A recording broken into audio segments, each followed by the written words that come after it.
Hej, välkomna tillbaka till podden Ängeln, Demonen och Barnet. Jag heter Stefan Wahlberg. Jag heter Albin Wahlberg. Och jag heter Ove Lundqvist. Det här är ju då avsnitt 3. Borde jag? Ja, och jag tänkte då att vi ska väl ta och prata lite mer. För vi har missat en del. Det är ju egentligen ditt förhållande till Evas familj och de anhöriga eller närmast där. För ni hade ju ett väldigt bra och fint förhållande. Ja, precis. Vi har ju berättat mycket om min och Evas från det vi träffades första gången 2009 där. Och hon bara jobbat med mig, hon var delägare i firman och alltihopa och hur vi inledde ett förhållande. Men det som också skedde, och nu är vi ju fram vintern här 15-16, men det som skedde under de här åren det var att jag var väldigt nära bekant med hennes familj. Vilket var extremt trevligt. Vi hade ett jättebra förhållande. Trots att vårt förhållande då, mitt och Eva som partners var hemligt, bara vi som visste det, så var vi liksom officiellt affärsbekanta och vänner och så. Och hon tog med mig rätt så tidigt hem till hennes mamma och styvpappa och lillebror och presenterade mig för hennes storebror som senare flyttade till Örebro från Stockholm. Och vi var bekanta och han hade med sig så småningom hans son, alltså Evas brorson. Alltså. Och jag har varit väldigt involverad i den familjen. Och jättetrevlig familj. Det var jättetrevligt. Vi firade många, jag och mina barn då. Jag skilde mig som sagt 2012 och jag och mina barn firade flera högtider där. Det var påskar och det var jular och nyårsafton och midsommar och sådär. Ja, det var ju redan innan ni skilde som vi var bjudna dit och vi umgicks. Ja, faktiskt. Så var det, absolut. Så var det. Men skulle du kunna säga att du kände det som en familjemedlem då? Ja, det är väl att ta i kanske. Men däremot så, men vi hade en jättebra känsla och jag tyckte jättemycket om dem faktiskt. Och var det ömsesidigt? Ja, det tror jag. Det tror jag, absolut. Kändes så? Ja, men det kändes. De gifte sig ju, hennes mamma och styvpappa gifte sig, jag tror det var 13 om jag inte minns fel. Då var jag toastmaster på deras bröllop. Så pass nära lärde vi känna varandra. Och jag var inbjuden på deras 50-årskalas. Och som sagt, vi gjorde väldigt mycket tillsammans. Så fort de skulle göra någonting så var jag och barnen inbjudna. Så vi umgicks väldigt mycket. Det gjorde vi.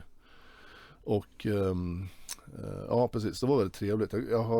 Hennes lillebror, han var ju Simon. Han var ju lika gammal som min yngsta dotter. Så någonstans så var vi kom varandra nära, väldigt, väldigt, väldigt trevlig ung man som nu är vuxen då, men vi kom varandra väldigt nära. Han har väldigt speciell humor som jag tyckte var jättekul. Jag fick nära relationer helt enkelt med alla i familjen och hade jävligt trevligt helt enkelt. Absolut. Om ni undrar vem det är som ligger och hostar i bakgrunden så har vi en fjärde part med oss i studion idag. Det är Brute som ligger här på golvet och soffan. Lite vovve. Och ja, man kan väl säga det som också hände förutom de här personliga relationerna, det var ju att, och det vi inte har tagit upp i förra avsnittet, det som hände under de här första åren, det var att Eva öppnade sig för mig. Speciellt när vi var ute på resor. Då var vi båda väldigt avslappnade och det var liksom, vi var ju som par och det vart att vi kunde prata obehindrat om allting i liksom när som helst på dygnet det dök upp sådär. Och hon berättade då en historia som jag har nuddat lite vid första avsnittet, men där hon hade det, jag får berätta det precis som hon återgett det. Hon sa att, och jag har hört versionen både från hennes mamma, men hon vart alltså utslängd rakt av hennes mamma när hon var 13 år. Hon var ställd på gatan bara rakt av därför att hon hade betett sig olämpligt. Och det vart en akut konflikt. Den har bokstavligen utslängd på gatan, så hon visste inte vad hon skulle ta vägen, berättade hon. Hon berättade, det var en jobbig period i allas liv där i familjen. Hon hade precis något år tidigare fått en lillebror och sådär. Och det var, för henne var det här väldigt dramatiskt, men då, jag vet hon åkte upp till Stockholm och bodde hos sin bror och så vidare. Men som sagt, det fanns en anledning till varför det här hände, och likadant berättade hon när hon sen lite senare några år, när hon var 19 år, när hon var au pair nere i England, så var hon au pair utanför London i Manchester, och på samma sätt så vart hon på sekunden utslängd av mamman i familjen där. Också på grund av olämpligt beteende. Och jag vill inte nämna alla de detaljerna, men det är inte, det är väldigt udda beteende. Ja, Och det är liksom väldigt olämpligt beteende av henne som har lett till det här. Och jag vet inte om hon riktigt förstår det själv, men hon har snuddat vid det och berättat för mig rätt mycket detaljer om det. Men jag har liksom, när hon har berättat det så har jag blivit väldigt sådär lite bekymrad, lite förvånad. Men det är ju så här, när man har förhållande, man satsar på en framtid tillsammans, man får väl ta liksom allting som ett paket. Alla har ju ett bagage. Liksom. Och liksom det, precis, man får lägga det som i hennes bagage där helt enkelt. Det är väl inte mer med det. Men sen, det här resulterar väl i att det jag visste, det jag fick reda på också både av Eva och hennes mamma Saga, det var att de hade aldrig pratat ut om det här som hände då när de var 13 år. Aldrig. Man hade inte ens nämnt det. Men hur som helst, jag tror det var 15, då ville Evas mamma prata med mig. Hon sa att kan du inte komma över du bara själv så kan vi ta en fika. Ja, tänkte jag. Tänkte väl om det var bara något som ville eller om det var någonting. Och då åker jag dit i alla fall, hem där de bodde, eller de bor fortfarande tror jag, i Pålsboda. Och vi sitter hon och jag bara. Och så tittar de på mig allvar och säger hon, du Stefan, jag vill varna dig för Eva. Och då var jag varit alldeles paff. Jag undrar vad fan är det här? Liksom, tills dess så hade vi ju liksom haft det jättebra på alla sätt, sådär, kände jag. Alla relationer, vi hade varit där mycket och sådär. Och jag svarade lite grann så jag bara, nej men det är ingen fara. Liksom, jo men du förstår inte, säger hon. Och hon var väldigt allvarlig. Du förstår inte. Eva har en hemsida och jag vill varna dig för den. Ja, då börjar jag ana att det är väl någonting som kanske har med det här att göra. Jag vet inte riktigt vad hon menar komplett fortfarande. Men då säger hon igen liksom att nej men du förstår inte. Hon har en hemsida. Du kommer få uppleva den. Du kommer få se den. Men jag vill varna dig för den. Okej, då försöker jag runda av där. För liksom hon vill inte säga mer än att hon ville bara på det allvarligaste varna mig. Och jag fattar faktiskt ingenting. Det var hon menar. Jag anar att det kanske hade med det här att göra. Men då förstod jag inte. Nu förstår jag vad hon menar. Och vad det är lite mer, det kommer ni ju som sagt. Det här är lite viktigt också för det är ju lite grunden till vad som har hänt sen. Ja, precis. Ni kommer att få höra detaljer där man förstår kanske vad hon menar. För det här, vi pratar ju också om personlighetstyper. Vi kommer prata mer om det längre fram. Ja. Och gå lite mer på djupet om just beteenden och hur man kan bemöta det och kanske också se det. Ja, men det är grundanledningen till varför jag och vi vill göra den här podden. Det är inte på något sätt för att lämna ut någon, utan man får försöka vara så pass smidig som möjligt med personliga uppgifter och sådär. Saker och ting har hänt och det kan vara jobbigt och så här kännas vid. Men framförallt så när ni lyssnar på hela poddserien och sen det är för att jag vill liksom visa hur det går till, hur det kan gå till när det blir riktigt, riktigt extremt. När man just träffar den här typen av personer. För de är väldigt, väldigt speciella. Där både Eva Stark, hon hette Eva Lindlöf innan, och Bill Engman, de hör dit liksom. Och det alltså folk, på allvar, folk dör och blir sjuka och de alltså far väldigt, väldigt illa när man träffar den här typen av människor. Bara att har man inte gjort det och inte förberedd, då står du helt försvarslös och du har ingenting att sätta emot för du förstår inte vad det handlar om. När vi ändå pratar om det här så jag vet ju att det var ju en konflikt med en granne också. Ja, det stämmer. Hon har en granne då som jag kan nämna henne, det är inga konstigheter. Louise heter hon. Louise jobbar åt oss från, jag tror det var åren 13-14 som akvarietekniker. När Eva började bli lite, hon var ju delägare där under 13 tog in henne i firman och sådär och vi började driva firman ihop och då så sökte Louise jobb och då fick hon gå in och vara akvarietekniker. Så hon, och dessutom var hon granne till Eva och vi köpte ju fastighet också här under 13 på samma gata. Så vi hade väldigt mycket med varandra att göra. Och umgicks även privat. Firade nyår tillsammans och allt vad det var. Så, vi lärde känna varandra väldigt bra. Men jag tror det var någonstans här 15-16 så kom de lite ur kurs, Eva och Louise. Så rätt vad det är så en dag så ringer Eva alldeles upprörd. Och då säger jag, men vad är det? Ja, jag ska förgifta Louise brunn. Jag bara, va? Och jag tror de skojar först, men men så kan man ju tänka, så kan man ju tänka. Nej men Stefan, jag menar allvar. Jag har tänkt i detalj vilka ämnen jag ska använda och allting och var väldigt specifik i hur de skulle gå tillväga. Och jag bara, vad fan är det här? Och återigen sådär, när man är tillsammans, man liksom är ett team och man får ta liksom allt det andra. Men det här var extremt märkligt att höra och jag liksom jobbar under samtal och försöker få henne och liksom skjuta på det. Men hon hade suttit och tänkt var helt länge seriöst. på det. Ja, för fan, det var helt seriöst. Hon hade tänkt länge på det. Och då försökte jag förklara att om du förgiftar hennes brunn så kommer ju inte bara Louise sticka ur den. Hon har ju liksom tjejer som rider, hon har hästar och hästarna dricker vatten och det är ju andra som dricker vattnet där. Du kan ju inte förgifta hennes. Ja, men det skiter jag i. Hon ska dö. Och var extremt. Det är den här sidan som då de här personerna har. Och vi kommer nudda vid det lite grann nu när vi pratar så här i podden innan vi går in på det. Vi kommer göra ett specifikt avsnitt bara om den här typen av personer. Men när de tappar masken, de har en mask som de bär där de är snälla och sådär. Men när de tappar den så kan de bli riktigt, riktigt elaka. Alltså på riktigt allvar. Jag kan väl flika in här nu när vi pratar om de här personligheterna. Podden heter ju Ängeln, demonen och barnet av en anledning.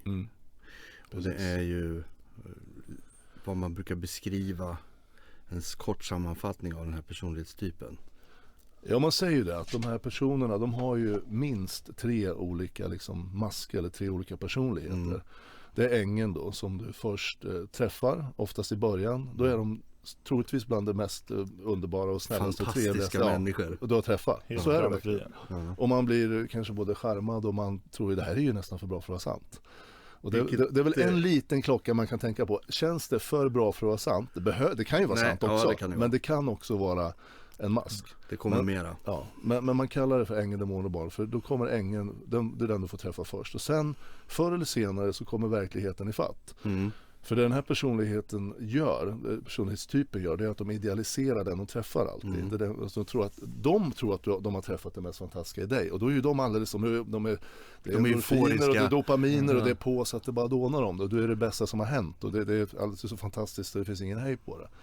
Men förr eller senare så lägger sig dopaminet och du kommer ner i liksom du bara liksom, ja men verkligheten kommer i fatt. Och då får du ofta se när de gör bort sig, är det en partner så är det nästan alltid otrohet. Förr eller senare så kommer otrohet med in i bilden med de här. Och då när du kommer på dem och det är någonting och de börjar märka att du förstår att de håller på med något tricks. Då kommer barnet fram. Då blir de barnet och det är så jobbigt och det var så tråkigt och det var inte meningen och sådär. Och sen när inte det funkar, då får du se deras rätta ansikte och det är demonen som ploppar fram. Och då kommer ursinnet och då blir du lika impopulär som du var populär när de träffade dig. Och då får du känna på liksom vad de kan göra. De är riktigt elaka. Det finns absolut inga gränser för vad de kan göra. Ja, men vi kommer ta upp det här mer i en separat poddavsnitt där vi pratar specifikt om det här. Ja. Och vi ska försöka få med en gäst också till det avsnittet.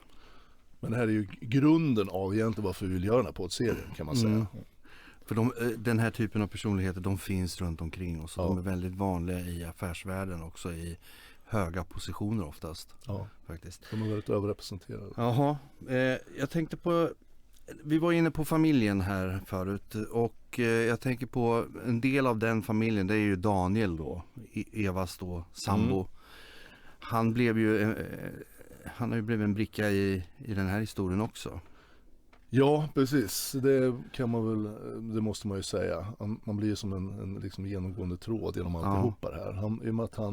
Han finns ju där på kanten hela tiden. Ja, han var ju så sagt, han var ju sambo hela tiden med Eva nu tillsammans. Fast det var enligt Eva så skulle hon ju göra slut när det tillfälle gavs. Men jag började förstå där så småningom efter ett antal år att hon kanske inte riktigt ville det. De hade väl en liten speciell överenskommelse också? Ja, det var ju så här.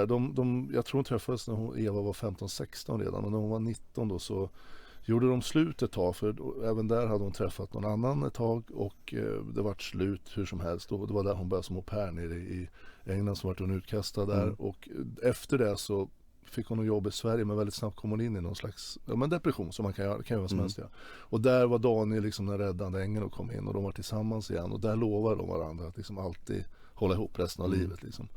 Och det var väl skönt, men sådär som man kan lova varandra. Och det där, hon sa det i alla fall, berätta så för mig. Och i och med att de hade gjort det så hade hon svårt att liksom både flytta isär från Daniel och göra honom ledsen igen med risk att för han var väldigt ledsen när de gjorde slut här när hon var 19.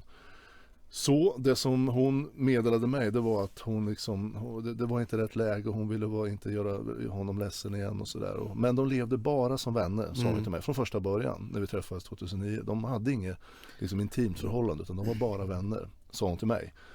nu i efterhand kan jag ju se att hon hade säkert 2 helt olika versioner beroende på vem hon pratade med. Jag fick min version och Daniel fick sin version. Ja. För jag visste ju inte om det förhållande hon hade med Daniel, det förstår jag efteråt. Och han visste ju inte om att hon hade förhållande med mig. Så hon levde ju ett klassiskt dubbelliv. Bara en fråga, hur många år pågick det här? När vi var tillsammans inledde förhållande.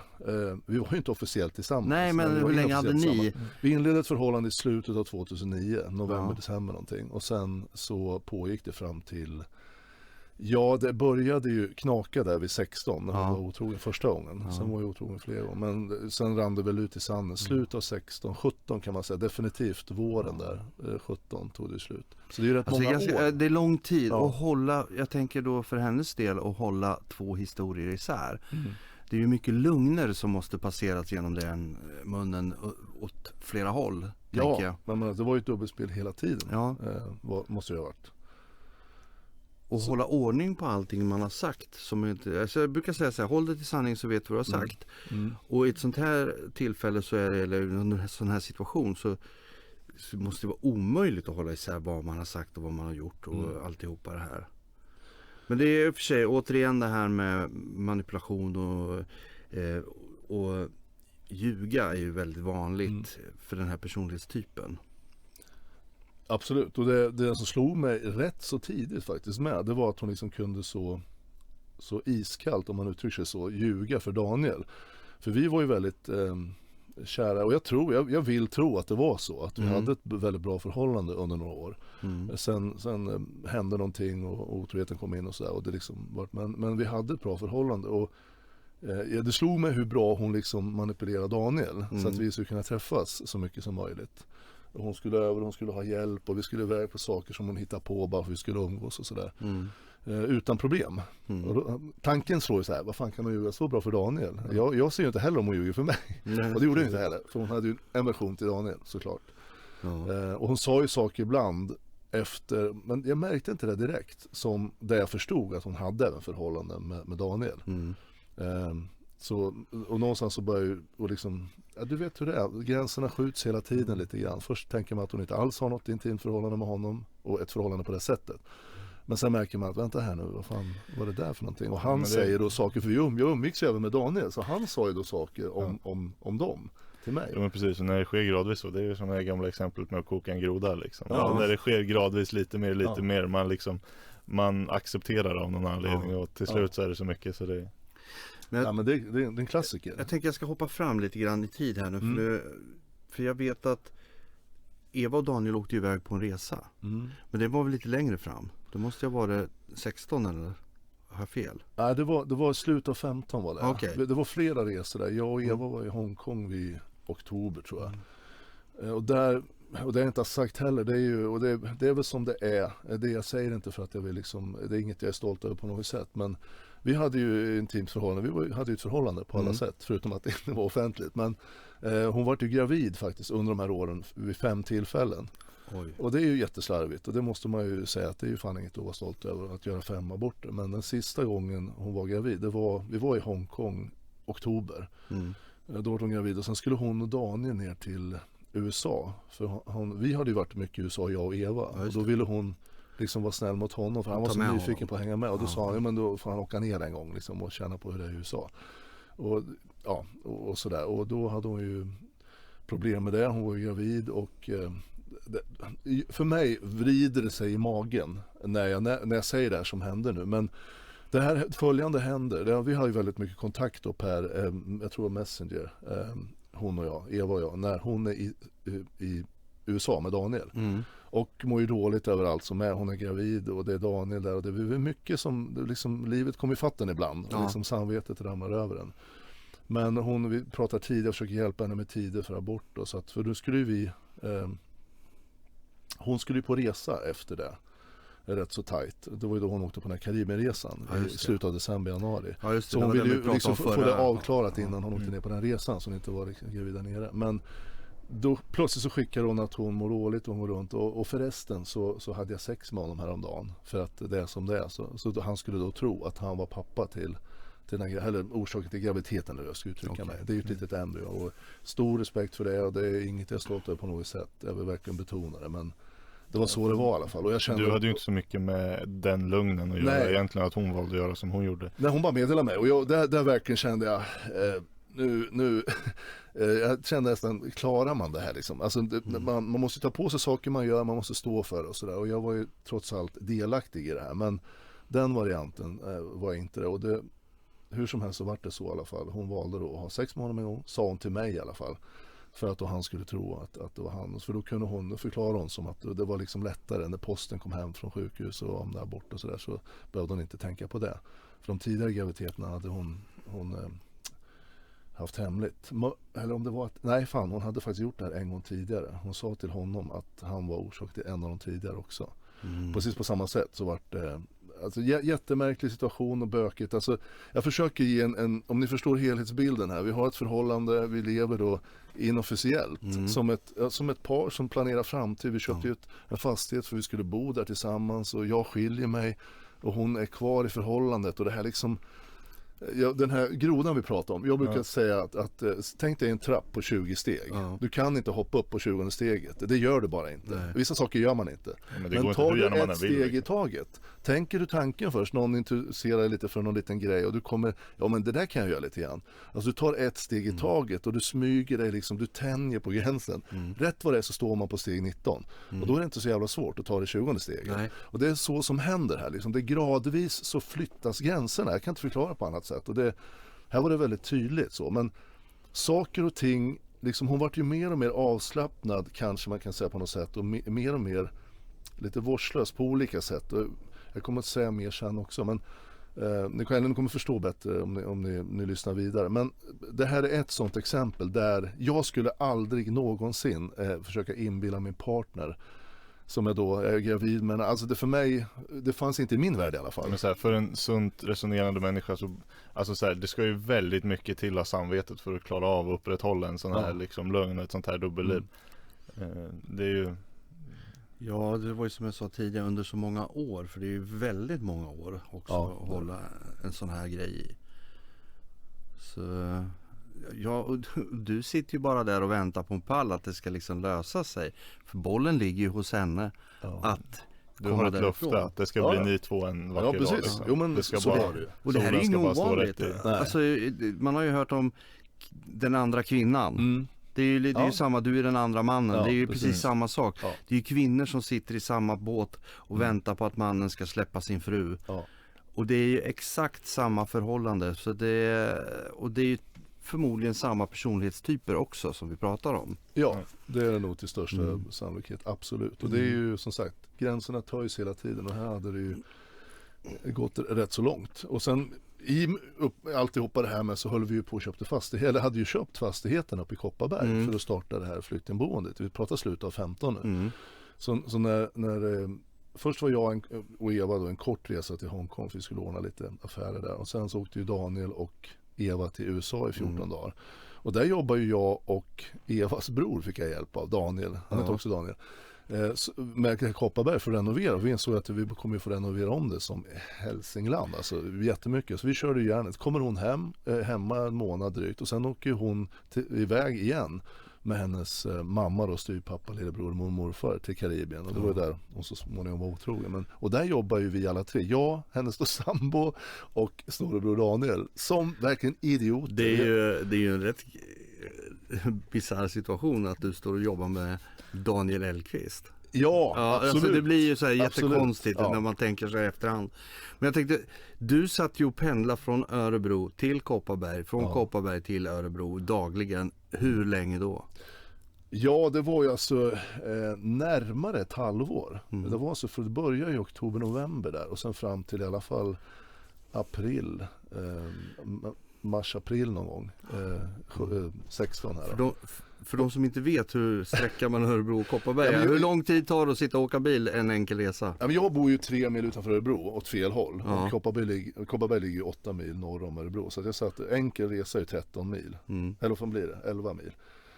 11. Och så är det fram och tillbaka varje dag. Plus att jag åkte och köpte material och grejer. Så att, Och det är inte autostrada upp till Kopparberg. Nej, det är kan man verkligen säga. inte. Det är en liten sån här minsta möjliga riksväg du kan högsta tänka dig. hastighet 90-50 vissa sträckor. Ja, liksom. bara för att du kan inte åka mer heller. Ungefär. Precis. Så engagerad kan man säga att du var? Ja, för fan. Vi hoppade upp tidigt på morgonen, åkte upp, jobbade som fan som byggarbetare, vilket jag normalt inte är. Nej. Och det ligger inte för mig heller. Men jag insåg att ska vi anlita en firma och renovera här, då drar det iväg några miljoner. Och vi hade inte de möjligheterna, utan möjligheten var att köpa de här. Det var ju bara att köpa dem och köpa material och allting. Det skulle ju kopplas larm.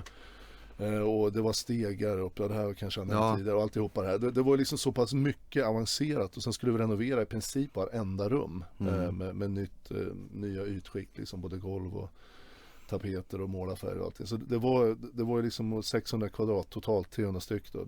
Det tar ju en liten stund. Och är man inte byggarbetare eller snickare och sånt där själv så men som sagt, det var också kul, det var ju motiverande för vi hade ju ett mål med det såklart. Men i alltihopa det här så drar jag iväg på några resor och sådär. Jag tog det väl som det var ungefär. Det var inte mer med det. Man får lösa sånt som dyker upp. Men lite märkligt var det. Ja, jag tänker så här, ni gjorde ju den här renoveringen och höll på då ganska länge. Sen startade ni stödboende, för det blev ju inte flyktingboende utan det blev stödboende. Ja.